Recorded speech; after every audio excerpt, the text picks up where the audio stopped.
Frank, Big Mama's Son, surely more than a tinsy-wincy bit autobiographical for you? Just a little bit, just a little bit. Yeah, look, you know, we're all Big Mama's boys in some form or another.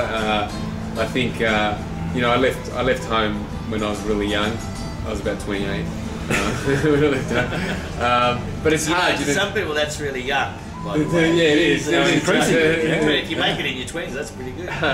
But you know, it's so hard because our parents, our mothers, in fact, do so much for us, and they know how to really take care of you. They cook and they clean and they wash your underwear and make your bed in the morning and pack your lunch, and so it's, in that respect it's hard. But in another way, you kind of want your independence and you want to sort of go out there and fend for yourself, which is also hard because you go out there and you don't know how to do things. Yeah, that's right. Out of the can for a long time.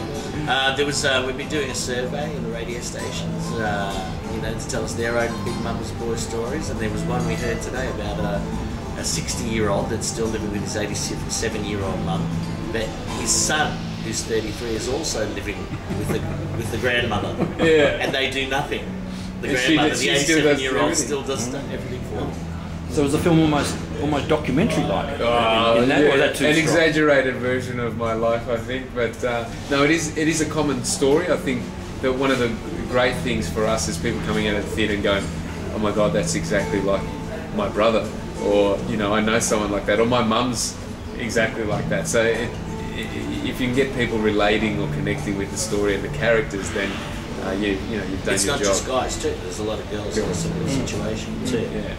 So do the older immigrant family foibles, the Italian families, which is really what this film is about, does that also resonate with the Greek Australian families as well? Yes, definitely. Una fazza, una razza. Yeah, all the same. We're all the same. And you know, Lebanese and you know, Indian and Asians, Sudanese. You know, we all go through it. You know, and I guess in our financial, you know, state that we're in at the moment, it's going to happen to all families. You know, Anglo families as well. Now, an Australian romantic comedy with an almost Rock Hudson, Doris Day 1950s feel to it is not a common genre in this country. Why do you think this will work, or what attracted you to this? Well, you know, it's a good question because it's the sort of film we wanted to make was the sort of films that we grew up with as kids. You know, I'm a big fan of the Doris Day and Rock Hudson films. I'm a big fan of the Jerry Lewis, Dean Martin films, of the Cliff Richard films, Elvis films, Gidget, you know, that sort of stuff. I think, and if you look at those films today, they still stand up, and people enjoy watching them when you see the reruns on TV. And again, if you look at old, you know, Greek and Italian movies, and you know, Aliki Vujoglaki movies are the famous Greek movies set in the 60s, and they're very similar style, you know, feel-good stories, a little bit of pathos in the background, feel-good stories. And same with the Italians, Sofia Loren and Marcello Mastroianni films that back in the day still hold up today, and they're fantastic films to watch. So there was a big influence there from that for both myself and the director, Franco De Chiara. So, and in this country we seem to be portrayed as gangsters, you know, whenever we're, you know, a film or a TV show, we're the bad guys, you know, we're the Indians, not the cowboys.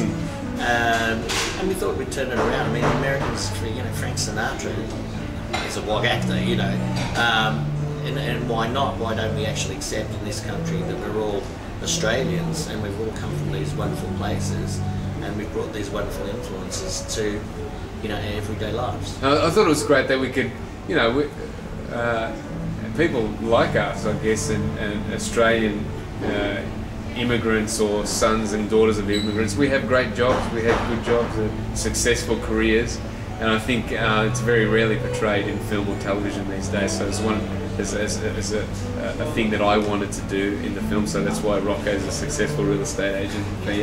George plays. Why doesn't Rocco move out of home? It's not because he's stupid or inept. It's just the way he's being brought up. Yeah. You know? And every now and then you've got to fly away from the nest, and it's hard when everything's that good. Yeah.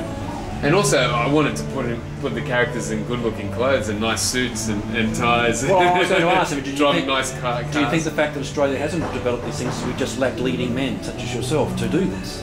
Well, yes. I'll take that as a compliment. Let me see, Mick Malloy or Frank? I'll go Frank. Yeah, it's funny you should say that because I didn't realise that until I actually saw myself on the big screen with an audience that, you know, geez, I'm actually playing a leading man in this thing, which I didn't want to do, and it's, you know, a few people talked me into doing, so I'm glad I did it now, and I hope I can continue doing it, become a leading man. Why not? Why not? Now, Greeks and Italians have enjoyed a hatred that's gone back many thousands of years, and now you're working together. So what's up there? But there's a fellowship as well. There's a city an island in Greece called Rhodes that was built by Italians as well. Yeah. So, you know, everyone mentions the bad things, they don't mention the good things. Greco-Roman wrestling. Yeah. We would have had Greco-Roman wrestling if it wasn't for Grecos and Romans. That's right. There would be no wrestling and no. So we have a great friendship on set as friends, basically, you know. And there's not just us, but there's a bunch of us. We've got a little clique of friends, actors, comedians. We all get along. And Italians, I mean, last night, you know, half the crowd were Italian and Greek, and they were all having a great time together. So I think it's banter. It's friendly banter, you know. We love teasing each other. We love teasing each other. Get a room of Scottish and Irish together, I'm sure it's the same thing. It's the same thing, yeah. Now, Nick Gialopoulos' Wog Boy 2, The King of Mykonos, and sort of might describe it another Wog film, didn't do so well. What do you think's different about this that's going to be that makes the difference? Well, Frank wrote this one. Right. and Holly Valance is in this one. Yeah. Pia Miller, and George Kapiniaris is in this one. Maria Venuti. Concilius was in another one, but I prefer him in this one. You know, genre, it's the same genre, and that's about as far as it goes. And that's different type of film. I think it's you know, you can tag it however you like, or it's got some sort, you know, that sort of Wog stigma attached to it, but it is an Australian film. We are, you know, we're all Australian. I think it's we're a multicultural country, and there's a lot of looking different. For Brandy. Yeah, I think no one brings that film up.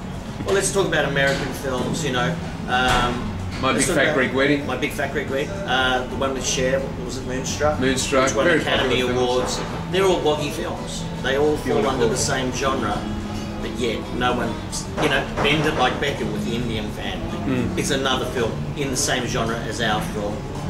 You know, and we'd actually prefer to be, you know, compared to those films than just the ones that Nick's done. You know. Now, Pia Miller as Maria, I suppose only Penelope Cruz could see her as a talent on the screen. No, I don't think so. I put her. Yeah, I reckon Pia Miller. She's our Penelope Cruz. She is. Penelope Cruz. Yes, there's big things ahead for Pia Miller. She did a wonderful job. And how did you manage to? I was going to say score her, but that's wrong. How did you manage to? I did score her on not in that way, but I did score on the film. How did you? Well, look, we were two thumbs up. We were casting all over Australia for this Pia Miller role because you needed someone who could speak Italian, was gorgeous, knockout, and could be the full package. And of course, it was very hard. We didn't find anyone, and I think it was a last-minute thing where Matteo Bruna, the other producer, said, "Oh, you know, there's this model." Who's doing a show called Postcards on TV named Pia Miller, and I think she'd be great. And I saw her photo and I thought, oh my God, she's like Monica Bellucci or Penelope Cruz. I thought she'd be great. And he happened to have her number, and I called her up on the phone. We spent half an hour on the phone because I'm so passionate about things that I do, and it kind of came across. And she said, you know what, I'll come in and audition for you. And she auditioned for us, and she was a knockout. She was really good and got the part. Now, George, I looked at the film kit. It notes that you've had a lot of success with actors or roles that have lasted the test of time. Yeah.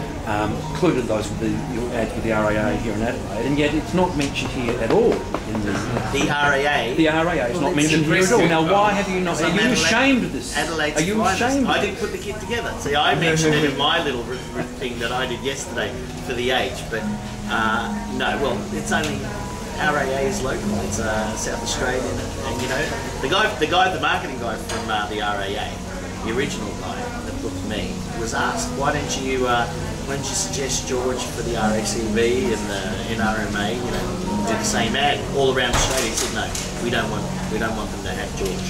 He's our own. He's our own. So, well, you can't walk down the street with George. I know, I can just imagine. It's like one of those little puppy. I could walk in with a leash. It's like a puppy dog that everyone wants to pat, and you know, oh look how cute this, look how cute he is. And they would call out, Trevor. Yesterday I got 5 Trevors. Well, you knew how to hit your mark. Pre-season training. Yeah, I don't know how to hit my mark. I kept on looking. If you see, there's some shots of me going like this, and George just gets it every time. Well, you know you can do it as an actor, and I think Marlon Brando was famous for actually, he never learned his lines, so he'd put his lines on props, so they'd be like, you know, I'll make you an offer you can't refuse. So as an actor, he'd be talking, you know, so it's good prop acting actually to cheat. Now, your hopes for this film, both in terms locally and overseas, do you see an overseas market for this? Yeah, definitely. Yeah, definitely. I think there's a great market in Canada and east coast of America and the UK, and of course in some of the European countries like Italy and Spain. And there's an actor or comedian that we both work with, who's also a producer on the film, Joe Avati, who is huge in Canada. They named a pizza after him. He's that huge. He has tea. And they ate that pizza with the Prime Minister. Yeah. So So that's a great sign for us. It means there's definitely a market there for this film, and hopefully it's, you know, the Italian version of My Big Fat Greek Wedding, which went on to make 300 mil at the box office. Did very well. I don't think they stuck to their guns and they kind of pushed it through, and that was like a little stage show that became a huge hit. And so we know there's definitely a market out there, even in the UK and South Africa and all these other places which have had the migrant experience or the multicultural experience, you know, very multicultural cities. Yeah, hopefully the film does really well. Of course it will. First week, you don't have to sell your house. No, get behind it, see Big Mama's Boy, July 28th. Well, thanks very much for your time. The film's a lot of fun, and I hope it goes well when it opens shortly. Thank you. Thank you. It was a pleasure. Thank you.